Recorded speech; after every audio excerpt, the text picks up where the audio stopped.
Hi ಎಲ್ರಿಗೂ ನಮಸ್ಕಾರ. Issue ವೇಕ್ಷಾ YouTube ಚಾನಲ್ಗೆ ಸ್ವಾಗತ. ಇನ್ನೂ ಯಾರೆಲ್ಲ ನಮ್ಮ ಚಾನಲ್ನ ಸಬ್ಸ್ಕ್ರೈಬ್ ಮಾಡಿಲ್ಲ ಅವರೆಲ್ಲ ಸಬ್ಸ್ಕ್ರೈಬ್ ಮಾಡಿ, ಹಾಗೆ ಬೆಲ್ ಬಟನ್ನ ಪ್ರೆಸ್ ಮಾಡಿ. ಈ ಹೋಟೆಲ್ಗಳಲ್ಲಿ ಮಸಾಲೆ ದೋಸೆ ಎಷ್ಟು ರುಚಿಯಾಗಿರುತ್ತಲ್ವ, ಆ ಮಸಾಲೆ ದೋಸೆ ಅಷ್ಟು ರುಚಿಯಾಗಿ ಬರೋದಕ್ಕೆ ಕಾರಣನೇ ಅದ್ರ ಮೇಲೆ ಹಾಕೋ ರೆಡ್ ಚಟ್ನಿ. ಹೋಟೆಲ್ನಷ್ಟೇ ರುಚಿಯಾಗಿರ್ತಕ್ಕಂಥ ಈ ರೆಡ್ ಚಟ್ನಿನ ಯಾವ ರೀತಿ ಮಾಡಬೇಕು ಅಂತ ನಾನು ಈಸಿಯಾಗಿ ತೋರಿಸ್ಕೊಡ್ತೀನಿ ಇವತ್ತು. ತುಂಬಾ ರುಚಿಯಾಗಿರುತ್ತೆ ಈ ಚಟ್ನಿ, ಮಾಡೋದಕ್ಕಂತೂ ಸಖತ್ ಈಸಿಯಾಗಿದೆ.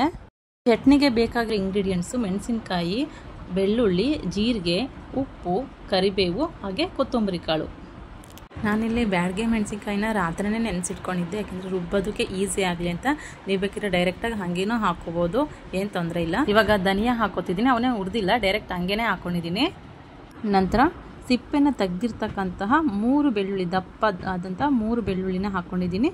ನಂತರ ಒಂದು 2 ಟೀ ಸ್ಪೂನ್ ಆಗೋಷ್ಟು ಜೀರಿಗೆನ ಹಾಕ್ಕೊಂಡಿದ್ದೀನಿ. ನಾನು ಒಂದು ಮುಷ್ಟಿ ಆಗುವಷ್ಟು ಕರಿಬೇವು ಸೊಪ್ಪನ್ನ ಹಾಕ್ಕೊಂಡಿದ್ದೀನಿ. ರುಚಿಗೆ ತಕ್ಕಷ್ಟು ಉಪ್ಪನ್ನು ಹಾಕ್ಕೋಬೇಕು. ಉಪ್ಪು ಸ್ವಲ್ಪ ಕಮ್ಮಿ ಆದರೂ ಪರವಾಗಿಲ್ಲ, ಬಟ್ ಜಾಸ್ತಿ ಮಾಡಿಬಿಟ್ರೆ ಉಪ್ಪಾದರೆ ಚೆನ್ನಾಗಿರೋದಿಲ್ಲ. ಕಮ್ಮಿ ಆದರೆ ಮತ್ತೆ ಹಾಕ್ಕೋಬೋದು. ಸ್ವಲ್ಪ ನೀರು ಹಾಕ್ಬಿಟ್ಟು ಮಿಕ್ಸಿ ಮಾಡ್ಕೊಂಬಂದಿದ್ದೀನಿ.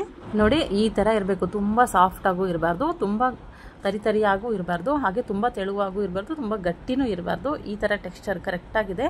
ಈ ಟೆಕ್ಸ್ಚರಲ್ಲೇ ಇರಬೇಕು ಚಟ್ನಿ ಇದು. ಈ ವಿಡಿಯೋ ನಿಮಗೆ ಇಷ್ಟ ಆದರೆ ಲೈಕ್ ಮಾಡಿ, ಸಬ್ಸ್ಕ್ರೈಬ್ ಮಾಡಿ, ಪಕ್ಕದಲ್ಲಿ ಕಾಣೋ ಬೆಲ್ ಬಟನ್ನ ಪ್ರೆಸ್ ಮಾಡಿ. Thank you.